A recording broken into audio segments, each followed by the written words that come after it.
Hey everyone, week 7, 2 weeks left. We've come a long way. We've got a little bit more still to do.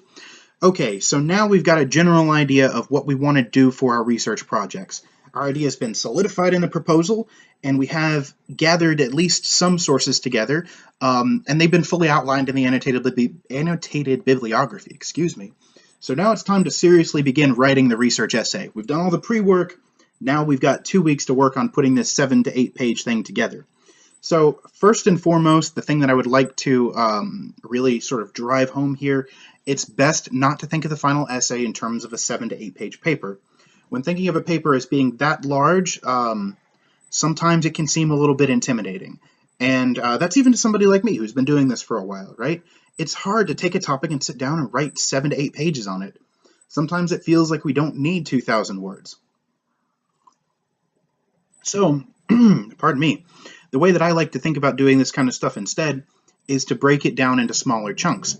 So instead of just sitting down and writing 7 to 8 pages at once, sit down and write 1 to 2 pages. Sit down and write 2 to 3 pages. Sit down and write just a couple of paragraphs at a time, right? Just when an idea strikes you, when you have a free moment, sit down and add to your paper.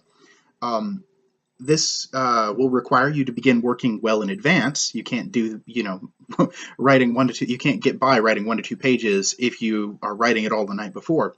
But this will make for a stronger essay. It'll allow for your ideas to develop sort of naturally as you go along. And the overall quality of the paper will be much, much better. Not to mention you'll have more time at the end to go back and revise, to go back and make sure that everything looks exactly like you want it to look. So that's just kind of something to keep in mind. Remember, as I said last lesson, this is about slowing the process down.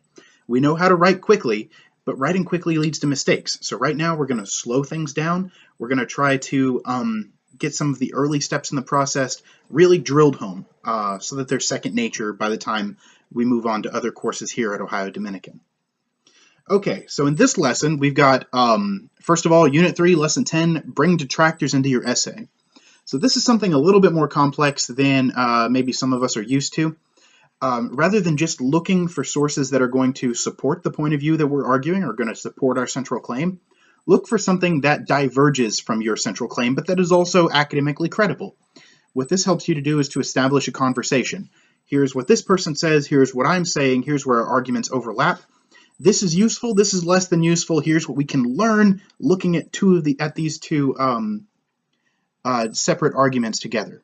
Really, it's all about entering into a conversation, building a dialogue, and expanding human knowledge, right? There are no enemies here, but at the same time, sometimes it is helpful to bring in a detractor in order to shore up your own points.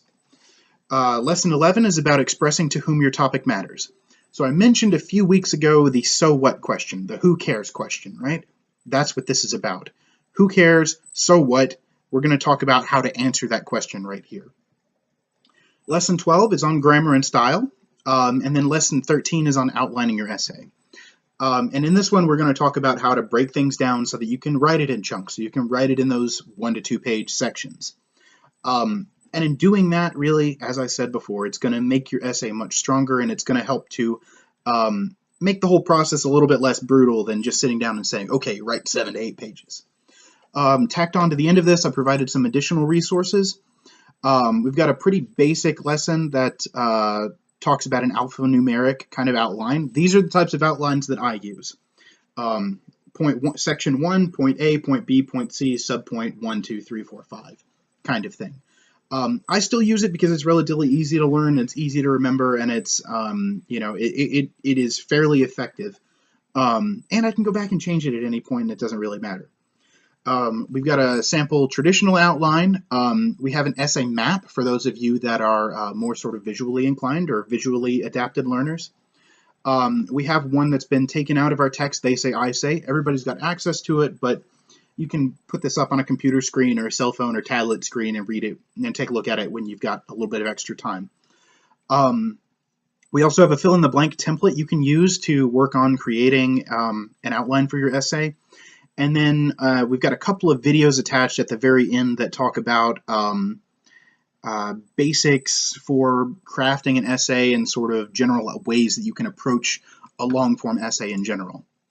As always, we've got quizzes for Lesson 10, Lesson 11, and Lesson 12. And then we have a Dropbox for our outline. The outline can follow virtually whatever form you want, but I want to see the structure of your essay starting to come together. I want to see that you've thought about your central argument, your supporting arguments, and what kind of conclusion you think you're going to reach. And I want to see that you've included at least one detracting point. So I don't want these to be totally one-sided things. I want you to include a detractor that we discuss how to bring in lesson 10. This is going to complicate your essays. It's going to make your topics and conversations more nuanced. And more importantly, it's going to build that conversation, build that dialogue that makes for a really, really strong academic essay. All right, I look forward to reading your outlines this week. And as always, if you have any questions, feel free to contact me.